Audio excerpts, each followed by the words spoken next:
All right. So one of the most searched terms on Google and YouTube, Tucker, you and I were just talking about, is from people that are thinking about getting into the business or becoming a real estate agent, or people that are maybe newly licensed, and they're trying to understand, okay, what are the expenses that I'm going to have to pay in order to run my business successfully? What does it look like? Like, what does the financial model kind of look like for me to really earn a net income? Because I think a lot of people talk about, hey, you can make X amount of dollars, but then when you look at expenses, broker split, and taxes, what people earn versus what they keep are two very different things. And there's a lot of questions around that. And so what I thought would make it would be a great idea is for us to really get into that, so that someone that's newer to the business or thinking about getting into the business can get a good understanding as they're starting to grow their business model, or better yet, build a business plan.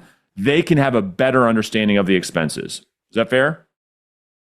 Absolutely. Hey, we kind of mentioned this last week. It's not necessarily how much money you make, it's about how much money you keep. And so you got your top line revenue, you got your expenses and your net income on the bottom. And that's the number you want to pay attention to, is that net income on the bottom. What's the money in your pocket at the end of the day? I love it. And so why don't we do this? I mean, you've got your expenses kind of all organized coming out of kind of your first year in this business, and we can take those expenses, and then we'll talk about the average broker split, the average realtor taxes, and then at the end of this video, we'll kind of map out to say, listen, if you have the goal to make six figures in this business, here's kind of what you'd have to generate minus your expenses, minus broker split, minus taxes to net that $100,000. Cool? Yeah, let's get into it. Awesome. What's the first one on your list? So the first thing, I mean, here's the deal. We are in the sales and marketing business. It just happens to be that we deal in houses, right? That's right. Any business, you need to generate leads. So the number one thing you're going to need is a way to reach out to people, and their phone numbers, their emails, to actually contact them and call them. So the first thing, absolutely, you need data and you need a dialer. Um, that can all be accomplished inside of Vulcan 7. Yeah. Got it. So data and a dialer, this is where you're going to get homeowner contact information.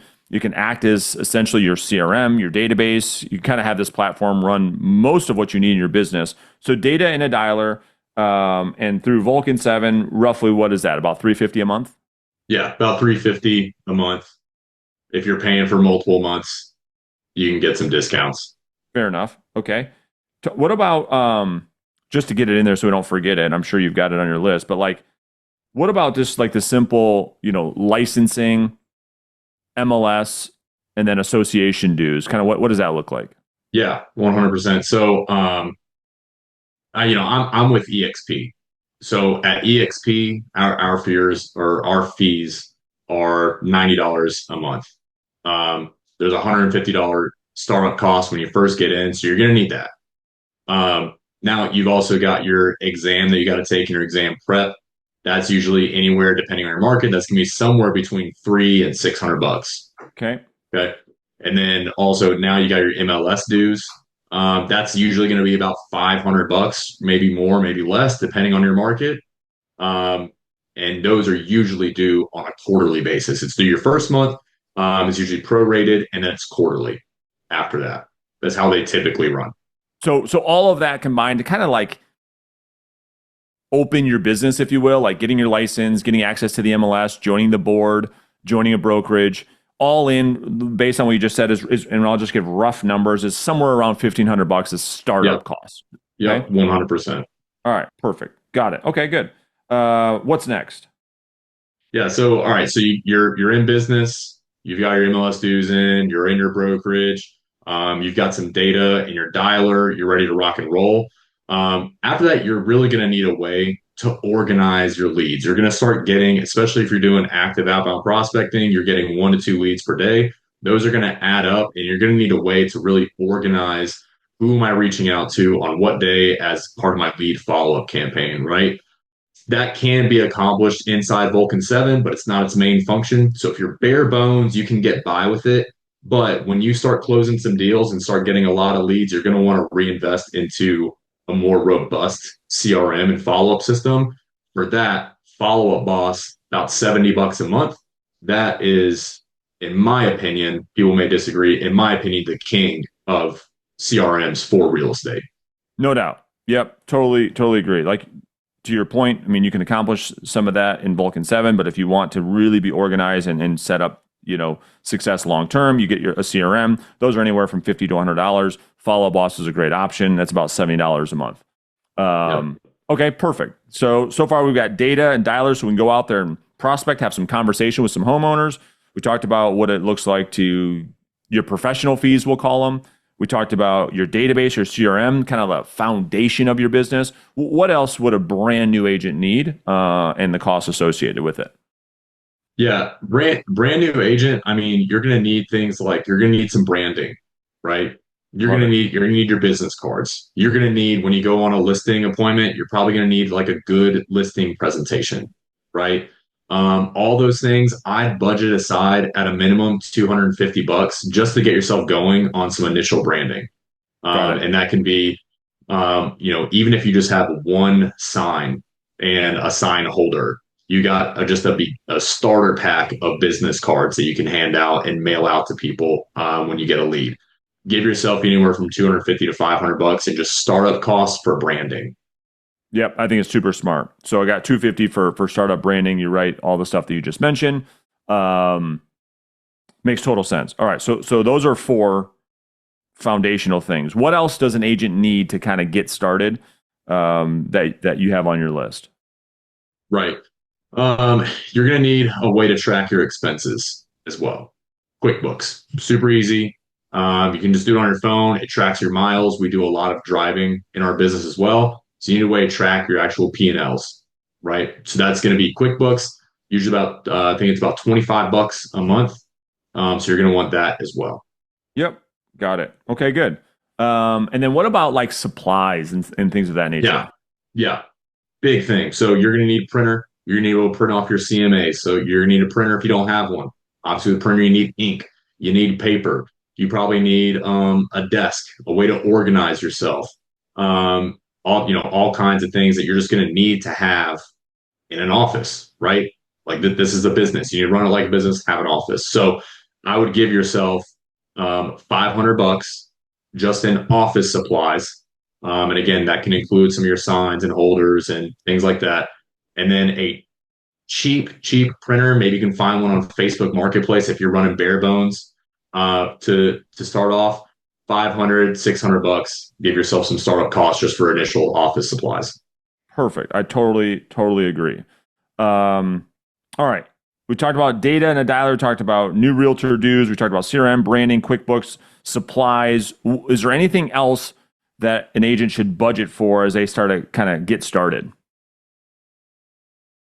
on the expense side? Because I'm going to move into broker split and taxes here in just a minute. You're not going to need it right off the jump, but you are going to need to be aware of it because when you get your first listing, you're going to need to pay for photos, right? You might have to pay for photo editing. You may have someone do your listing coordination for your transaction coordinator for you. Most will take it out of the end, but they may take it up front. So I would give yourself a budget of, be aware that you may spend about $250 between photos and some other fees just to get your listing live Yep. on the MLS. So listing marketing, I'm going to say, to your point, I'm going to budget for this conversation. You said 250 or 500? About 250. 250. Okay. Because the other one too is just, maybe we could put it under branding or somewhere else, but like your website, kind of like your technology stack, if you will. Right. Yeah. Some There's a bunch of brokerages, them out there. there's a Yeah. bunch of them out there. Some brokerages supply it. So this is kind of where it depends on what company you're with. I know EXP provides a KV Core platform, different companies. So that really depends. But maybe you could throw in, another $250. Just I'm going to change branding from 250 to 500. Just Yeah. startup, just to be safe. Yeah. Yeah. Totally. But what were we going to Like say I on said, that? Yeah. yeah, there's tons of websites out there. or website providers out there. So you're probably going to get a free one from your brokerage, or maybe it's included in your brokerage fees. You can go onto WordPress and start up a website for virtually nothing. The one that I personally recommend that I've had a lot of success with, it's super easy to use, is Carrot. Carrot is $100 a month. Um, they have a lot of content on there that's done for you content. So you can put some blogs out there, start getting some SEO working for you. What I like to do actually is when I'm emailing my clients on a weekly basis, the emails that I send to them, I turn them into blog content as well. So that way That's I'm smart. now reaching out to my database as well as hitting on SEO and bringing in a new book of business for people that might be searching for best neighborhoods in Round Rock, Texas, and they'll find my blog. And so Yep. that I could bring in new clients that way. Love it. Totally makes sense. Okay. Anything else on the expense column that you think is worth adding for someone just getting started? Yeah. I mean, there's a lot of things that we can go into. Email providers. There are, getting thank you notes. There's if I wanted to do direct mail to people. All those things are great. They're not necessary for startup costs, but those are things that you're going to want to be thinking about reinvesting into your business once you start closing some deals. A lot of email providers, they're usually free up to a certain point, and then after that, you can expect to pay maybe $20 a month. Yeah. If you're doing direct mail, like we like to farm out our current leads instead of doing geo farming to God knows who. So between all that, between your mailing and your emails out to your current leads, you could probably expect to spend another $250 on, we'll call that lead follow-up marketing. Yeah. Yeah. That's fair. And again, I think that you're right. I think that some of these things are like foundational must-haves, and then some are like nice to haves, right? So like some of the marketing stuff you can add on later. But yeah, I'm going to put it on here just to have it. So for startup marketing, we'll put on another $250. Okay. Um, anything else? No, to get started, that's all you need. Okay. Um, okay. So let's look at this is a huge conversation, but let's look at like broker split and just talk about there's a million different companies, there's a million different commission splits, but let's just try to keep this, Tucker, as simple and as basic as possible. And so I think if you look across all the brokerages, that whether an agent's on a team, they're an individual agent, let's put all that aside. And I think it's safe to say that the average split is somewhere around 30%, meaning for every dollar that the average broker is going to take about 30% of that, or $3 on average when you look across all companies. Do you think that's fair? Yep. Yeah, I'd say so. Okay. So we're just going to take that into consideration into our calculation today. And then taxes. Again, all depends on how much money you make, et cetera, et cetera. I know, we can get into all of that, but on average, what do you think is safe for a first-year agent to pay in taxes? What percentage? You think 30%? Safe to pay? Yeah, I would over budget at 30%. Perfect. I would do the exact same thing. Okay, so what I'm going to, let's see. We've got total expenses. I'm just going to say roughly, we had about 3,000 in startup, right? And so a lot of that stuff, though, continues on monthly, right? So if we were to look at that stuff and say, okay, what does it look like for on an annual basis? What do you think first year expenses would look like for the whole year? Right. Yeah. So on a monthly basis, because again, some of those are going to be startup one-time fees, some will be quarterly. So on an annual basis, or maybe on a monthly basis, you're looking at somewhere between 15 to 1,800 bucks a month on Okay, some of your recurring fees. On an annualized basis, what does that come out to? If we do 1,500 18 times grand. 12, 18 grand. Okay, perfect. I think that's safe. And again, this is just about an expectation to set for everybody that's watching the video. Okay. Now, I'm going to share my screen, Tucker. I'm going to need your help with this. We'll go through this together because I want to make sure that I'm being as fair as possible. Cool? Sounds good. So if I share my iPad, so I have all these listed out for everybody, right? You guys can snap a photo of that if that's helpful. And then, so here's how I have this broken down. I've got the expenses that Tucker just laid out. I've got the broker split that we just talked about, and I've got taxes that we just talked about. Based on those examples, what I always like to do is say, okay, and I think a lot of people get really confused on how to do this. Every time I make a video about numbers, they're like, I don't, they get all mad. The best way to do this is to say, okay, because we've been talking about this in the last two episodes,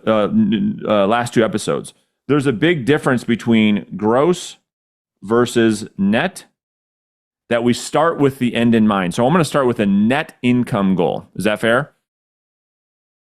And then in order to figure out how much you have to gross in order to net, we're going to have to add the expenses on top.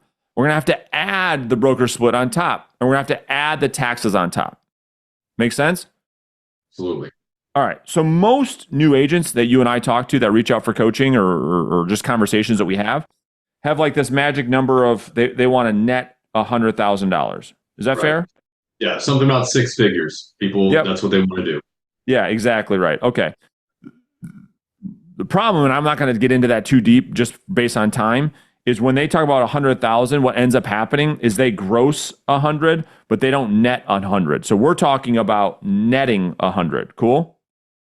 Right. Okay. So if we want to net 100, so we have to say, okay, in order to net 100, to keep 100, I've got to add my expenses. Fair?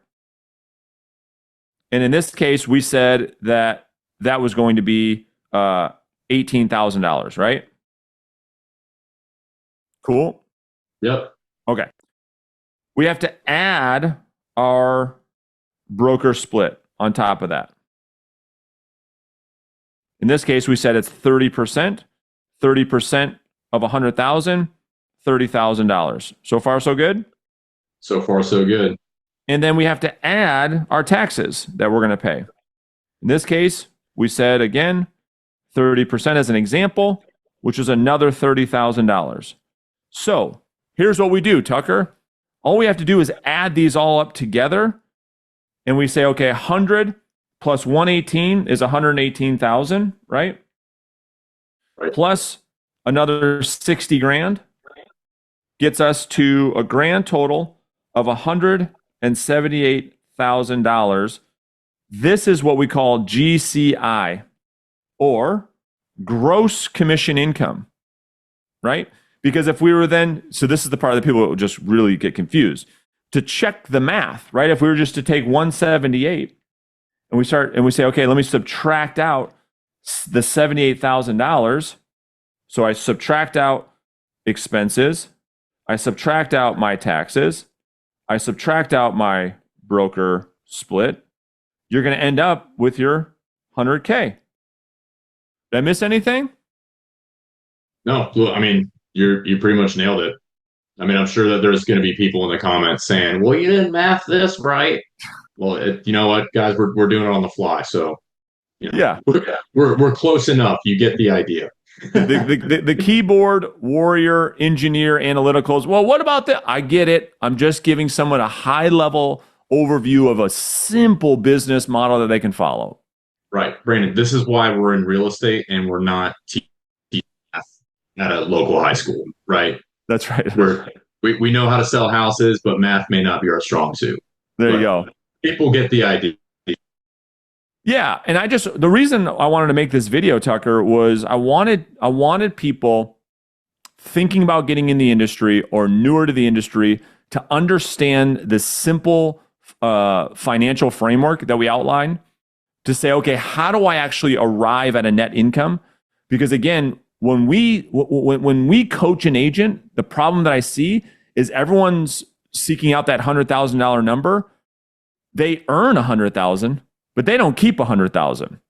And typically you keep about roughly, 55, like 50% of what you make in this business, right?